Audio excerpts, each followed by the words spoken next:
සියලු දෙනාටම අයිබෝවන්. ඔයාලා අහලා තියෙනවද බුදුරුවාගල? බුදුරුවාගල විශේෂත්වය මොකක්ද කියන්න ඔයාලා දන්නවද? එහෙනම් අපි බලමු අද වීඩියෝ එකෙන් බුදුරුවාගල.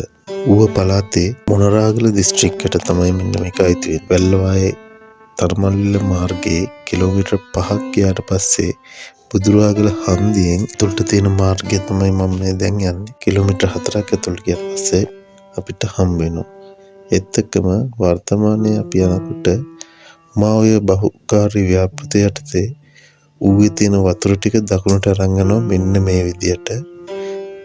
පොළවේ ගෑවෙන්නව නැති වෙන්න ඌවේ තියෙන වතුර ටික. ඉතින් ඔයාලට ඒක යටින් තමයි යන්න වෙන්නේ. බොහොම කතාබහට ලක් වෙච්ච ව්‍යාපෘතිය. ඉතින් මේ පාරේ ටිකක් දුර යනකොට කාපට් එකක් තියෙනවා. දැන් නම් පාර කාපට් එකක් නැහැ. ගුරු පාරක යන්න තියෙන. ඉතින් බොහොම නිශ්චල පරිසරයක්. බොහොම සද්ද නැතුව යන්න තියෙන මාර්ගයක්. ඉතින් මේ මාර්ගය යනකොට අපිට හම්බෙන බුදුරුවාගල වැව. මම මේක අන්තිමේට ඔයාලට පෙන්නන වැව කොහොමද කියලා අපි ඉස්සෙල්ලා යමු. මේ තමයි බුදුරුවාගල රජමහා විහාරය. වර්තමානයේ වලට එය සංවර්ධනය කරලා තියෙනවා. මෙතන ඉඳලා වාහනේ නවත්තලා පයින් තමයි යන්නේ. පඩිපල් ගල් වලින් හදපු පඩිපල් තියෙනවා. එයින් මීටර 200ක් විතර ගියාට පස්සේ අපිට මෙන්න මේ ආකාරයට බුදුරුවාගල කියන ඓතිහාසික පුදබිම, ඓතිහාසික පිළිම වහන්සේලා දැක ගන්න පුළුවන්. ඉතින් මෙහි තියෙන වටිනාකම වැදගත්කම තමයි මේ වනතෙක් මේ පිළිම මොන යුගයටද අයිති වෙන්නේ, කවුරුන් විසින් කළාද යන්න කිසිම සටහනක් නිශ්චිතව අපිට දැක ගන්න වෙන්නේ නැහැ. පුරාවිද්‍යා දෙපාර්තමේන්තුවෙම තාම මේ පිළිබඳව අපිට හඳුන්වා දීමක් කරලා නැහැ. ඉතින් මේ ගල ස්වභාවිකවම අලියෙකුගේ ස්වරූපයක් අරගෙන තියෙනවා. ඒකත් සුවිශේෂී තැනක්. ඉතා විශාල ගල් කුලක් මත මැදින් විශාල බුද්ධ ප්‍රතිමා වහන්සේ නමක් සහ දෙපසින් මේ පේන ආකාරයකට තවත් හඳුනා ගැනීමට නොහැකි වූ විවිධ මත පළ වෙනවා. නිශ්චිත නැති දෙපසින් පිළිම 3 බැගින් අඹලා තියෙනවා. මේක තමයි ඓතිහාසික බුදුරුවාගල බුද්ධබිම. බොහොම නිස්කලංක ඝන වන ලැහැබක් තුල පිහිටි මේ ප්‍රතිමා වහන්සේගේ ප්‍රධාන ප්‍රතිමා වහන්සේට වම් පැත්තෙන් පිහිටලා තිබෙනවා පිළිම වහන්සේ 3 නමක්. ඉතින් මේ තමයි ඒ පිළිම වහන්සේලාගෙන් පළවෙනි පිළිමය.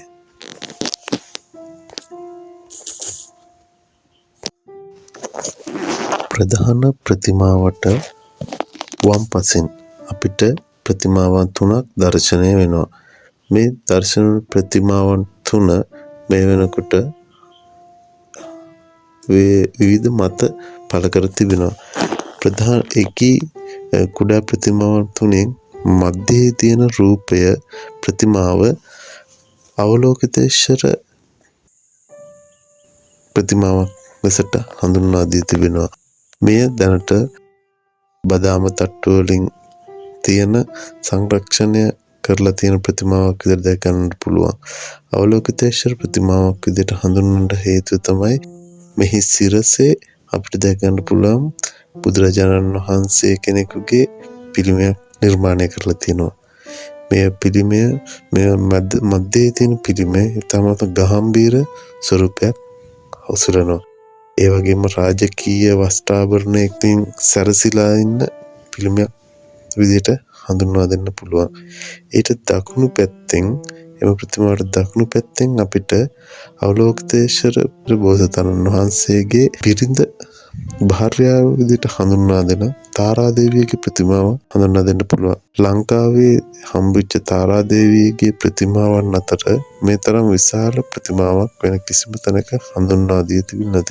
එයාගේ ආභරණ එක් අතකින් පැන් කෙන්ඩියක් කරගෙන ගැහැණු ශරීරයේ ලාලිත්‍ය මනාවට පිළිඹු කරන පිළිමයක්. ඉතින් උඩුකය නිර්වත්ත පයෝදරයන් දර්ශනය වන ආකාරයෙන් නිර්මාණය කරලා තියෙන මේ ප්‍රතිමාව ත්‍රිභංග ලීලාවෙන් ගැහැණු ශරීරයේ ලාලිත්‍ය මනාව පෙන්눔 කරලා තියෙනවා. එම ප්‍රතිමාවට වම් පැත්තෙන් නිර්මාණය කරලා තියෙන ප්‍රතිමාව සුදන කුමරුගේ කියලා එනකොට මතයක් තියෙනවා. එය අවලෝකිතේශ්වර බුදුරජාණන් වහන්සේගේ පුතණුවන්ගේ විශ්වාසයක් ඇති වෙනවා.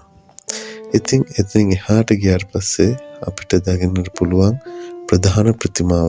ප්‍රධාන ප්‍රතිමාවට මදක් වම් පස්සෙන් අපිට නිරීක්ෂණය කරලා බලනකොට දැක ගන්න පුළුවන් කුහරයක් වගේ එක් ස්ථානයක් මේ නිර්මාණය කරායයි අපිට හිතන්න පුළුවන් සාධක තියෙනවා.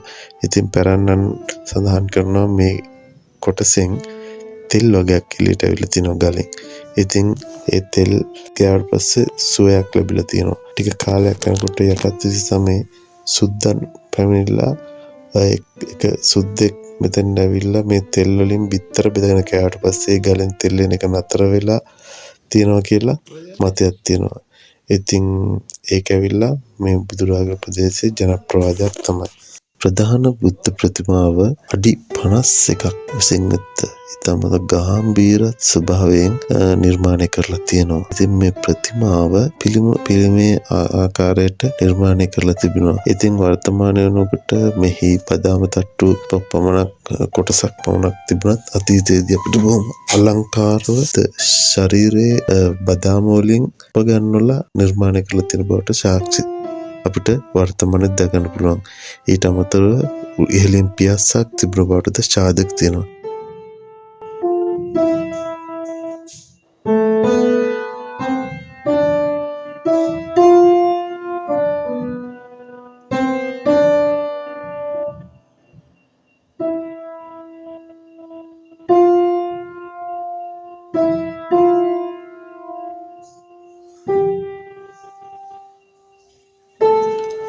ප්‍රධාන ප්‍රතිමාවෙන් දකුණු පසට මදක් ගියාට පස්සේ පිහිටි ගලේම නෙලා තිබෙනවා එක පෙළට ප්‍රතිමාවන් 3ක්. ඉතින් මේ ප්‍රතිමාවන් 3 පිළිබඳව නිශ්චිත අදහසක් දැක්වීමට මේනකන් අදහස් කිසිවෙකු සමත් නොවුනත් මේ පිළිබඳ විවිධ අදහස් මතුවී තිබෙනවා. ඒ අතරින් මේ ප්‍රතිමාවන් 3ම බෝසත් ප්‍රතිමාවන් කියලා පළ වී තිබෙනවා. ඉතින් මේ බෝසත් ප්‍රතිමාවන් අතරින් පළමුවෙන්ම මංජශ්‍රී බෝසතාණන් වහන්සේ, දෙවනට මෛත්‍රී බෝසතාණන් වහන්සේ සහ වජ්‍රපාණි බෝසතාණන් වහන්සේ අදහසක් පැවතිනවා. මධ්‍යයේ තිබෙනා වූ මෛත්‍රී බෝසතාණන් වහන්සේගේ පිළිමේ ඉතා අලංකාරවත් විදියට ස්වකීය ඇඳුම් පැළඳගෙන ඉන්න ආකාරය නිර්මාණය කිරීමට නිර්මාණකරුවා සමත් තිබෙනවා. දකුණු පසින් පිහිටි බෝසත් පිළිමේ අතේ වජ්‍රයක් තිබීම තුළින් ඔහු වජ්‍රපාණියයි මතයක් තිබුණද ඇතමුන්නේ තරයේ ප්‍රතික්ෂේප කර දමනවා. කෙසේ නමුත් වර්තමාන ඌව පළාත තුළ බෝසත් වන්දනාව බෙහෙවින් ප්‍රචලිතව තිබූ බවට මෙම බෝසත් පිළිම තුළින් අනාවරණය වන තවත් එක් සුවිශේෂී කරුණකි. ඉතින් මේ තුළින් එකල ගැමියා ස්වකීය ලෙඩ රෝග ව්‍යාධි ආදීන්ට ප්‍රතිකර්මයක් විදිහට මේ බෝසත් පිළිම වන්දනාව සිදු වූ බවත් එයින් ඔවුන් අපේක්ෂා කළ සහනයක් බලාපොරොත්තු වූ බවත් මෙයින් ගම්‍යමාන වෙනවා. ඉතින් මේ හා එකල ගැමියන්ගේ තිබ්බ නිර්මාණශීලීත්වය හා ඔවුන්ගේ තිබ්බ වූ විශිෂ්ටත්වය පෙන්눔 කරන තවත් එක් නිර්මාණයක් විදිහට අපි මේ බුදුරවාගල හඳුන්වන්න පුළුවන්. ඒත් එක්කම ඒ කාලේ වෙනකොට මේ බුදුරවාගල ආශ්‍රිත ප්‍රදේශයේ කොයිතරම්නම් ශාස්ත්‍රීය කොයිතරම්නම් සංපෝෂිත තිබ්බද කියලා මෙහින් අපිට ගම්‍යමාන කරගන්න පුළුවන්. දවසක එන්න බදුල්ලට බණ්ඩාරවලට ඇල්ලට ආවොත් එහෙම මෙන්න මේ බුදුරවාගල කියන ස්ථානයටත් ආගමික මෙන්ම අපිට ඒ කාලේ මිනිස්සුන්ගේ සිතුම් පැතුම් තවරාගන්න හිතාගන්න පුළුවන් තවත් එක්තරා ස්ථානයක්. ඒත් එක්ක වර්තමානයේ බුදුරවාගල වැවත්තක වෙච්ච ආකර්ෂණීය සංචාරක ව්‍යාපෘති තියෙනවා. වර්තමානයේ උමාවේ ව්‍යාපෘතිය සමග බැඳිච්ච අලමාර්ග ඒ වගේ සංවර්ධන කටයුතු බලන්න එන්න ඌවට ඇවිල්ලා බලන්න. රැඳී සිටියට බොහොම ස්තුතියි. අපිත් එක්ක තවත් දවසක හම්බ වෙමු. සිලෝන් නේචර් අපි